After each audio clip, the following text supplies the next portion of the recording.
Hi everybody, my name is Eli. I'm Jason. I'm Caden. I'm Jaden. We are the Yahushua the Torah YouTube channel. And it is a preparation day, everybody. Hey! And everybody's sad around this table, but hopefully not. Jade, you sad? Nope. You sore? A little bit sore, yeah. Eli, you doing all right? Yeah. You look kind of sad. Maybe it's the mop hair. It makes you look kind of like a Muppet. Sad. All right. This is a preparation day. It is month 11 on our Creator's calendar. That makes it the third day as far as this week. Actually, the sixth day of this week is the third day of January. Is the 12th day on our Creator's calendar. February. Sorry. Yep. February. Did you guys see? Cade knows how many downloads we had. Do you know how many downloads we had? Not. I'm talking in 2 months. All books together. Oh, I think I saw. I think I saw the first one. I don't know the last three numbers. But I know the big number. What's the big number? 5,000. Okay, yeah, 5,000. Oh, that's the big number, 5,000. Yeah, but it's 5,000 something. No, it's just it's over 5,000. It was 5,300 or something like that. So it was over 5,000. Anyway, that was a lot of downloads of this kind of stuff, and it is very, very cool that we are able to do this kind of stuff. There was something I was going to say on the calendar today, but I guess I don't remember what it was. Tomorrow's a Shabbat. Tomorrow's a Shabbat. Thank you very, very much. Yep. Hey! Okay. And let's just get right into this today. So we are on Yochanan 13. And anyone have anything interesting at all? No, I don't think anything interesting. Jade, you going to be sad when we have to get rid of Cal Theodore? Maybe. So you're going to still stay in here? I don't know. So this is the first thing. Boss Clan has never, ever killed one of our own cows that we eat. We've never, ever done it. We end up giving them hugs and loves, and we walk them to their death when they get sick, but we've never, ever eaten one. Our dogs have been not feasting, but they've been eating for, a good solid years over our dead cows that we have and things of that nature. This will be the very first thing. And in our Boss Clan, food is very... short notice. Meat is something we rarely ever get. We definitely don't get it in mass, and we definitely don't get it every night. But it'll be very interesting because it's usually like what we'll have in our freezer is maybe 2 pounds of hamburger tops, and Nicole will make a whole bunch of meals out of that, just little bits of stuff there. So it's gonna be real interesting popping Cal Theodore and seeing how that goes. Are you guys getting ready to sharpen your knives? Yeah, everything's sharpened. Everything's sharpened? You're going to have to sharpen it. Any thoughts on the first cow that you guys have to actually eat in this? Would you rather keep him as a pet? I don't think so. Anyway, let's take a quick vote. He is in a kind of becoming troublesome cow. He loves running away. He loves not going, listening. He starts screaming and then starts running for the hills. I think there are cows in heat because a lot of cows around here I've heard screaming. So I think they're all trying to find their cows. Yeah, I think it is, and they're trying to break through everything. Anything? How are you guys gonna deal with this? We've had Ted for 5 years. Ted is as long as our cat. Actually, 4 years, because Leo, our pet dog, one time got out, and that was the first cow that the dogs got, and I had to fight Leo and stop. He would not let go of the cow, and that was before I knew actually how to fight the dogs. And Leo was real small at that time, but he was still big enough to take the cow down. And Ted wasn't very big at that point. Ted wasn't very big either, and so it was a mess. And that was when I discovered that punches to the dog's head doesn't release them. Nothing releases the dog. I think Cade was doing I don't remember what he was doing, but whatever it was, they don't release. You literally just grab inside of their mouths and pull the mouth open, which is where everybody goes, oh, that's crazy. You shouldn't do that. But there's no other way to get them to open their mouths unless they choose to open their mouths. And when he has a big steak in his mouth, he's not going to open his mouth. All right, so I guess we'll get on to that. Next week is going to be interesting for us. We will have to deal with this. And I don't mean to make light of this because it is definitely not a light subject around here. And it's real easy for you guys to go to the store and to buy food and things of that nature. And that's the world that we're all into, that, nobody really slaughters their own animals or things of that nature, because we have supermarkets. And I don't know what year the supermarkets came to light, but back in the days, they didn't have supermarkets. And what was it? 30s and 40s, they had the first supermarket. Yeah, so prior to that, they just went down to Hank's cow shop, and they looked at the bull and they clipped him, and they You cut him up right there. And so this will be interesting. Boss clan can first pet we've ever had to slaughter. Okay, John 13. And before the festival of the Pesach, Yahushua, knowing that his hour had come, that he should move out of this world unto the Father, having loved his own who were in the world, he loved them to the end. All right. He says he should move out of this world unto the Father. What does that mean? Going back to be himself again. Nope, he's not going back to be himself because the Trinity is not real. He's packing up his suitcase and he's flying home. Yeah, he's going to become himself again. He decided to have a vacation where himself wasn't himself. He decided to pretend to be his son. And then he said he was the son, but then everyone thought he was the father. Real confusing, right? The Trinity's a bust. Okay, 2. And supper taking place, the devil having already put it in the heart of Yahuda from Kerioth of Shimon to deliver him up. Yahushua, knowing that the Father had given all into his hands and that he had come from Yahuwah and was going to Yahuwah. Okay, a couple things. This says the devil put this into his heart. Is that a good excuse when you guys do bad things? The devil put this in my heart. I don't think so. No? You have to choose to fight that, right? Well, you do. You either fold to Hasatan or you don't. Yeah, and I mean, if you start getting an idea that, I wonder if I should offer the Messiah up or something. I wonder if I should take the Son of the Most High and have him killed. That's probably the devil in your heart, right? That's probably something that right out of the gate you should know that you shouldn't murder or you shouldn't do deceptive things, and definitely shouldn't offer up the Son of the Most High. Okay, now here it says, knowing that the Father had given all into his hands. Now, if he was the Father, this would sound a little crazy, right? Yep. So the Father gave everything into his hands, but if he was the Father, then why did he give anything into his hands? Why didn't he just come down and say, look, I'm Elohim Most High? Why did he pretend that he was somebody else when he wasn't, or he was? It makes no sense. I mean, it literally says he's going to the Father. The Father gave him things. Like, I think it would be a little more clear. There'd be like, because if you're like trying to figure this out, I don't think he'd make it so confusing where you're like, well, I'm 3 people, but I'm only one, and but I'm none of them at all. Yeah, you see, that is the thing about the Trinity. Not a single place anywhere in the Scriptures says that, right? The Father, the Son, and the Holy Spirit are the same individuals. In fact, everything from the beginning of the book to the very end is separate, right? And so this is crazy. Okay, Yahushua, knowing that the Father had given all into his hands and that he had come from Yahuwah and was going to Yahuwah, rose from supper and laid aside his garments, and having taken a towel, he girded himself. After that, he put water into a basin and began to wash the feet of the Talmidim and to wipe them with the towel with which he was girded. Now, do you guys suppose he just started decloaking like in front of everyone, or did he go to a separate room? I don't You think it was like a ceremonial thing? I mean, I think he probably did. They have underwear back in those days? I don't think so. I don't think they had like the same kind of clothes we had. I don't think they had any kind of underwear. I don't know. They might have. They had like something like the loin garments. Did they? I don't know what they had. I honestly have no idea. But I'm just wondering how that went down. Did he go into the other room and then get, because it would have gone like you're going to the beach, right? You'd be in kind of a, you don't want to get wet is the whole point. And so this is like a ceremony. An odd question, but I was just curious. And he came to Shimon Kepha and he said to him, Adonai, do you wash my feet? Hold on, that didn't sound right. And so he went to Shimon Kepha and he said to him, I don't think he said, is that the right translation? And Yahuwah said to him? Yahushua answered him. After this, verse 5 and 6.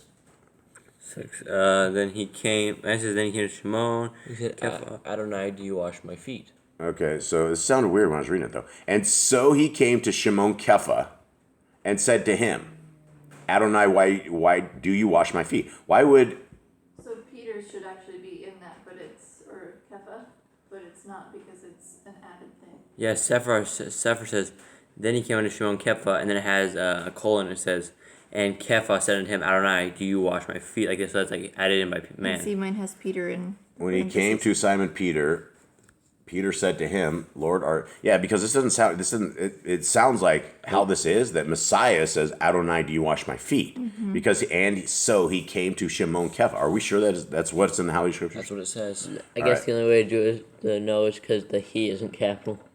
And so he came to Shimon Kepha, and yeah, I guess it would be. And he, right there, said to him, Adonai, do you wash my It feet? sounded like Yahushua was asking him. That's that. that's It why was so I strange. thought we had messed this translation up or something, or did this. But No, because No. it's out of everywhere. Because even this one is added in. okay, all right, yep. So it was Kepha. It says, "Are you gonna wash my feet?"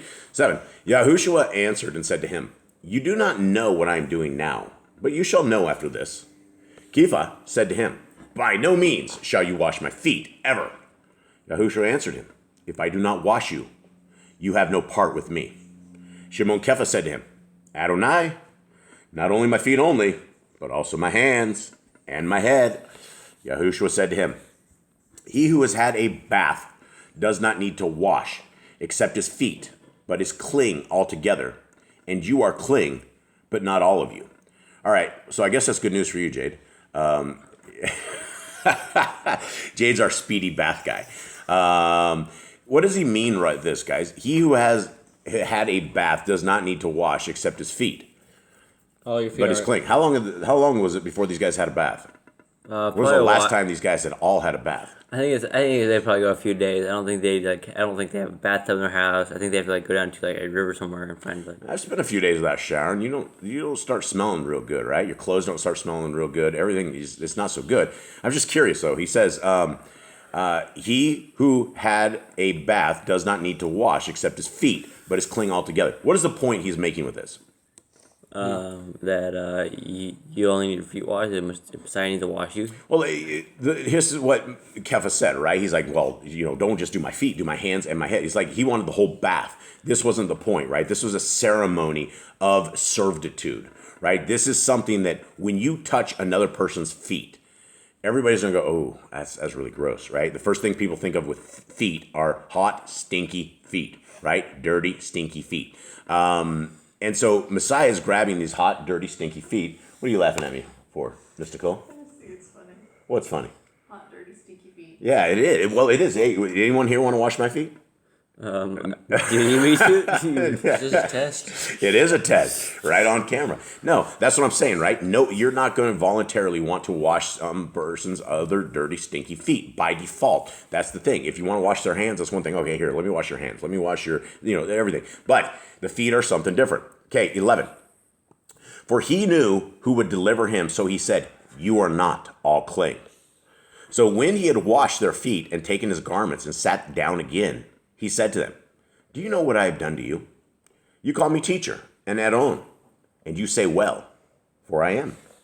Then if I, Adon and teacher, have washed your feet, you also ought to wash one another's feet. For I gave you an example that you should do as I have done to you."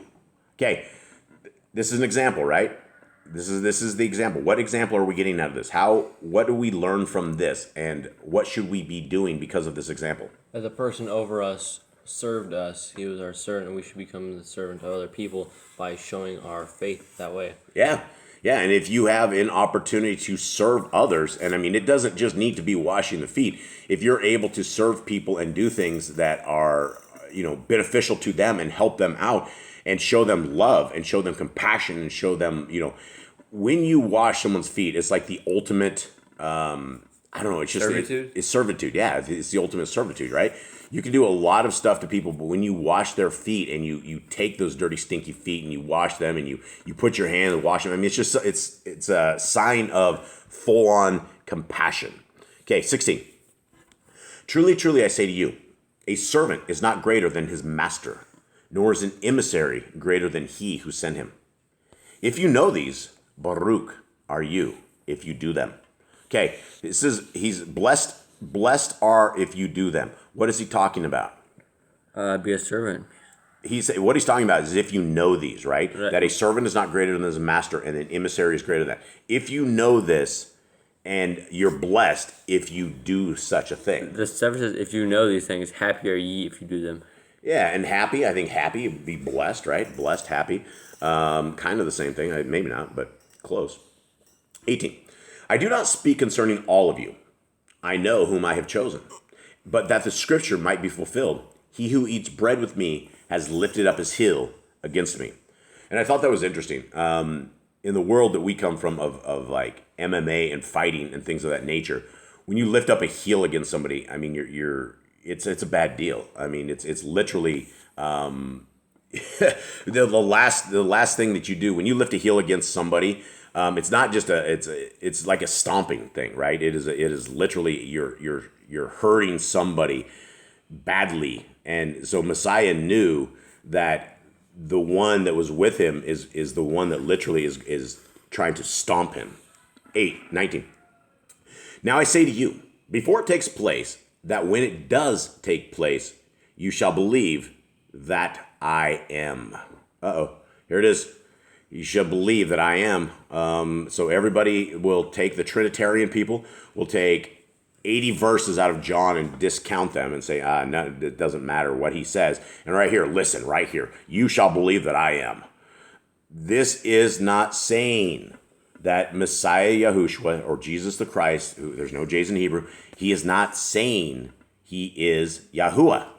He's the Son, right? The Father, the Son. The Father, the Son. The Father, the Son. Right? Pretty simple, right? Yeah, there's two of We got the Father and we got the Son. I mean, It's like basic things you learn as a child. Mommy, daddy, son. Yeah, dad, son, not the same individual, ever. 20. Truly, truly, I say to you, he who receives whomever I send receives me, and he who receives me receives him who sent me. Whoa, Trinity breaker, right? Receives him who sent me. Who sent him? Yahuwah.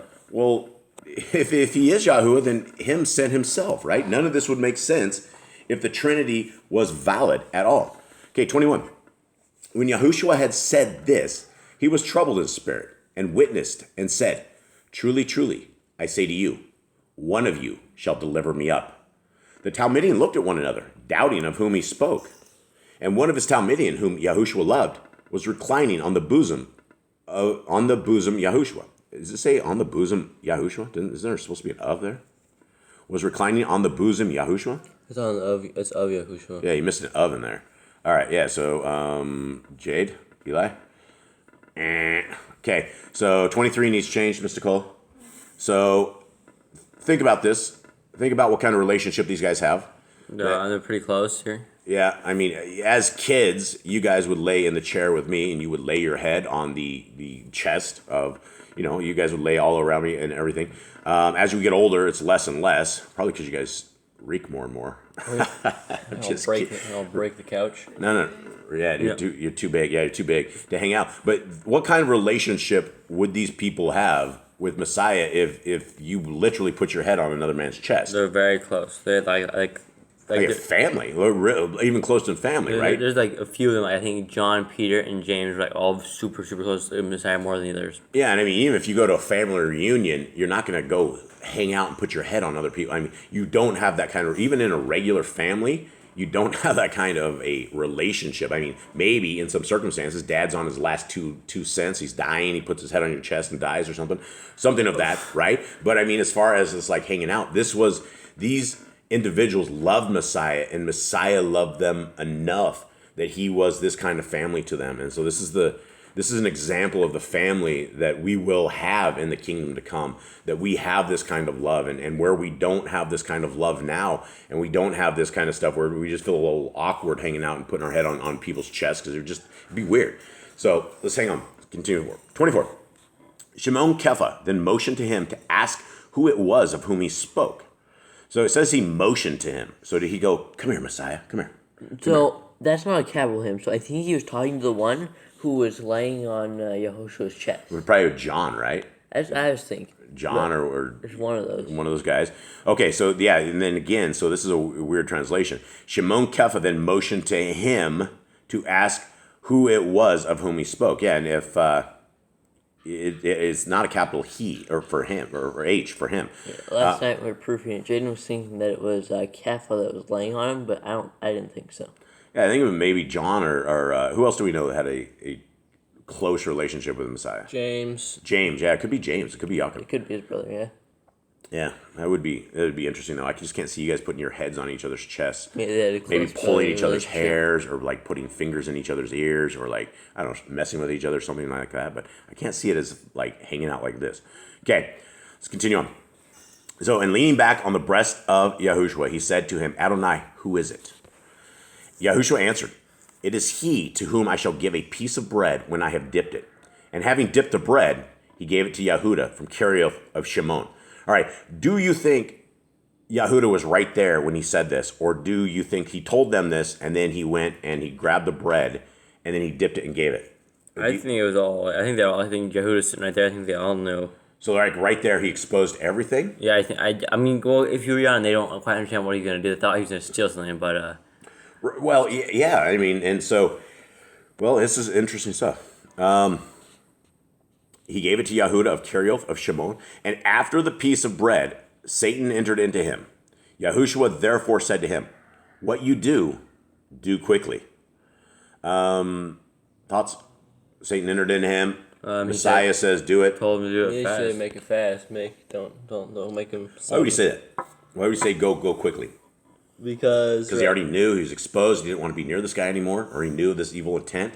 The guy had already made it up.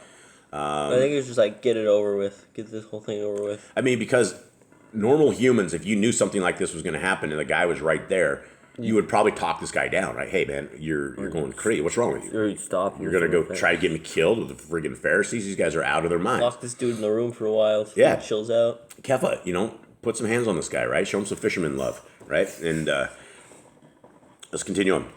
28. But no one at the table knew why he said this to him. For some were supposing, because Yehuda had the bag, that Yahushua was saying to him, buy what we need for the festival, or that he should give somewhat to the poor. So having received the piece of bread, he went out straightway, and it was night. When therefore he went out, Yahushua said, now the bin of Adam has been esteemed, and Yahuwah has been esteemed in him.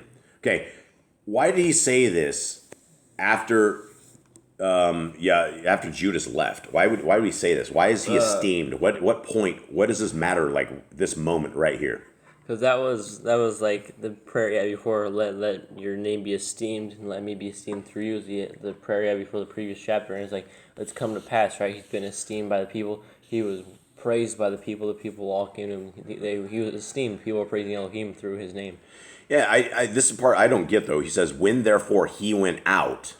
So basically, when Judas went out, Yahushua said, "Now the bin of Adam." I think it's like the real esteemed. ceremony begins, like the real festival begins with them because now they have the demon out of their midst. Interesting. 32. If Yahuwah had been esteemed in him, Yahuwah shall also esteem him in himself, and straightway esteem him. Wow, what did this say? That is confusing. If Yahuwah had been esteemed in him, Yahuwah shall also esteem him in himself, and straightway esteem him. Okay, so this is talking about the verse right above that, 31, right? He's finally being esteemed. And then it says, if Yahuwah was esteemed in him, which he was, Yahuwah shall also esteem him in himself. Okay, so he's talking about Yah having esteem in himself because of his son, right? I think so. Yeah, well, it's I guess, like a sense of pride or satisfaction that Messiah is committing to this and doing what he's about to do. 33. Little children, yet a little while I am with you. You shall seek me. And as I said to the Yahudim, where I am going, you are unable to come. I also say to you, a renewed covenant. Not a renewed covenant. A renewed command I give to you, that you love one another as I have loved you, that you also love one another. Okay, now is this a command? Because we've been looking, this whole section was supposed to be looking for law, statutes, and commandments of Messiah Yahushua. He said a renewed commandment I give you, that you love one another as I have loved you. I mean, it's not a new command, it's renewed, but... What commandment do we have that we love one another as... It's love your neighbor as yourself. Okay, and, sorry, yawning here. As I have loved you, that you also love one another. Is this something new, or is this just a... Do we need to add this to the... I think we should, because it's something Yahushua commanded specifically, so he's probably... Okay, so we do want to add this? I would say, yeah. Okay, and what is the commandment? Love Love one another as I have loved you. Yeah, and that's huge, because Messiah definitely loved these guys. 35. By this shall all know that you are my Talmidim, if you have love for one another. Shimon Kefa said to him, Adonai, where are you going? Yahushua answered him, where I am going, you are unable to follow me now, but afterwards you shall follow me. Kefa said to him, Adonai, Why am I unable to follow you now? I shall lay down my life for you. Yahushua answered him, Shall you lay down your life for me? Truly, truly, I say to you, the cock shall not crow at all until you have denied me 3 times. All right. Kepha's taking a bus ride. We're getting near the end of John. Getting to another crucifixion. Right. We're getting to Fourth the parts I don't like of these, which is the crucifixion, which is it's just a bad time here. But thoughts on this, all gentlemen? We got betrayed here. It's this is why everyone calls him someone betrayed. I like to say Judas because this is there right here. So Judas the betrayer. yeah, everyone just uses that whenever someone betrays. I always call it Judas. Is that why we use it as a swear word? Maybe.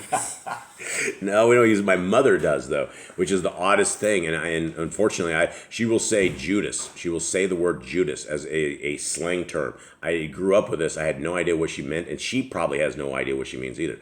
But somehow that has carried on, and so I do use the name of Judas as a bad word, and I don't know why. So I should probably stop that. But anyway, for now, that is it. Much love to everybody out there, our little family out there. We love you guys very, very much.